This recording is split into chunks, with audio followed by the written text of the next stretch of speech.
Assalamualaikum warahmatullahi wabarakatuh. Baiklah, di sini saya ingin mempresentasikan hasil kerja saya. Sebelumnya saya ingin memperkenalkan diri. Nama Widya Rumsari, NPM 1975433, PS Agribisnis Pangan Politeknik Negeri Lampung. Baiklah, saya di sini ingin mempresentasikan hasil analisis tani dan saluran pemasaran bawang merah di Kabupaten Tanggamus. Sebelumnya kita ingin menjelaskan tentang saluran pemasaran itu sendiri. Saluran pemasaran adalah saluran atau serangkaian organisasi yang saling tergantungan dalam rangka proses menyalurkan barang dari produsen ke konsumen.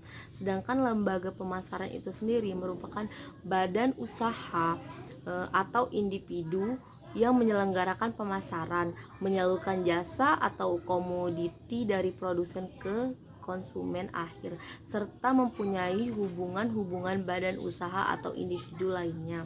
Nah, sedangkan fungsi proses pemasaran itu sendiri adalah serangkaian kegiatan fungsional yang dilakukan oleh lembaga-lembaga pemasaran, baik aktivitas proses fisik maupun aktivitas jasa, yang ditujuk untuk memberikan keputusan atau kepuasan kepada konsumen sesuai dengan kebutuhan untuk memberikan keinginan melalui menciptakan atau menambahkan kegunaan bentuk, waktu, tempat, dan kepemilikan terhadap suatu produsen atau produk. Sedangkan peranan saluran pemasaran itu adalah memiliki atau hal yang mendorong perusahaan membuat keputusan pendelegasian sebagai tugas penjualan kepada perantara.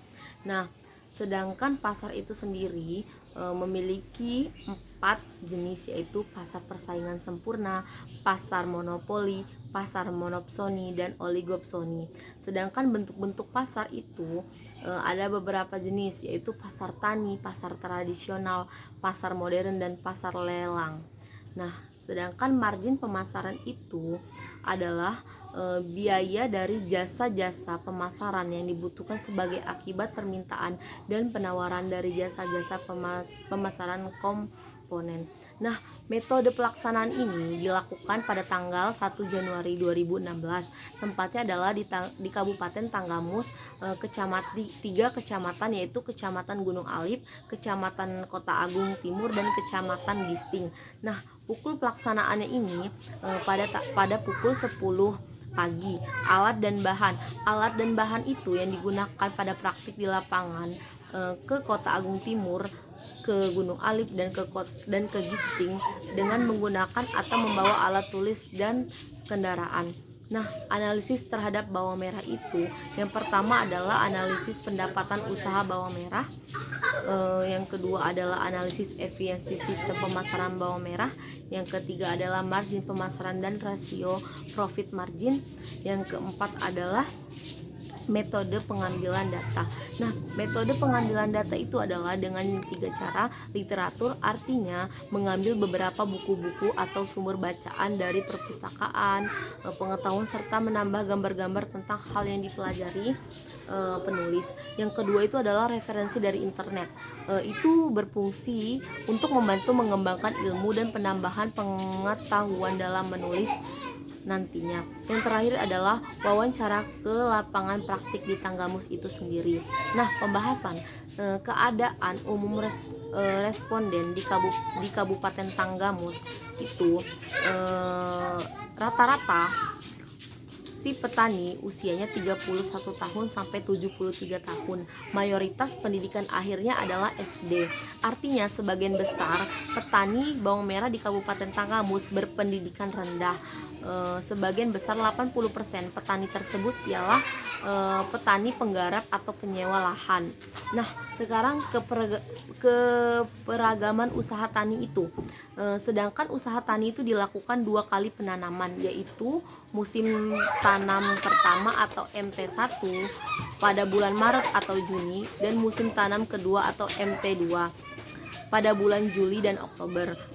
Tanpa budidaya atau produksi bawang merah yang dilakukan oleh petani responden di Kabupaten Tanggamus adalah pengolahan lahan rotol bibit atau penanaman, pemupukan, penyiangan, pengendalian OPT, dan lain-lain. Sedangkan analisis pendapatan usaha bawang merah itu adalah 2,37 atau lebih dari 1. Maka usaha tani bawang merah di kabupaten tersebut itu sudah efisiensi dan menguntungkan. Sedangkan analisis pemasaran bawang merah itu sendiri menggunakan sistem SCP, struktur produk dan performance market, atau modal pendekatan organisasi pasar. Nah, struktur pasar itu yang pertama, pemasaran bawang merah di lokasi itu mengumpulkan pedagang eceran dan konsumen terakhir. Berdasarkan penelitian, 4 orang pedagang pengumpul dan 12 orang pedagang pengecer. Perilaku pasar. Nah, perilaku di dalam ini responnya pada umumnya tidak mengalami kesulitan dalam memasarkan hasil panennya. Yang ketiga adalah keberagaman pasar. Yang pertama adalah saluran pemasarannya, memasang produsennya. Yang ketiga adalah margin pemasaran dan rasio profit margin. Yang pertama itu adalah dari petani ke pedagang pengumpul, ke pedagang pengeceran, dan konsumen terakhir. Sedangkan yang kedua itu adalah petani, yang kedua adalah pedagang pengeceran, dan konsumen terakhir. Nah, dari analisis tersebut dapat kita simpulkan bahwa saluran pemasaran dari Kabupaten Tanggamus, Kecamatan Gunung Alit, Gisting, dan Kota Agung Timur dalam saluran pemasarannya itu adalah usaha bawang merah itu sudah menguntungkan secara ekonomis yang dilihat dari RC atau biaya total lebih dari 1 sebesar 1,73. Selain itu dapat disimpulkan juga bahwa sistem pemasaran bawang merah di Kabupaten Tanggamus belum efisien karena rasio profit margin atau RPM di tiap lembaga pemasaran tidak menyebar merata. Artinya, dan margin tiap lembaga pemasaran masih terlalu besar walaupun pasang produsen atau PS sudah cukup besar atau sekitar 61,5% sampai 76,9%. Baiklah, presentasi yang saya sampaikan, kurang lebihnya saya mohon maaf. Saya akhiri. Wassalamualaikum warahmatullahi wabarakatuh.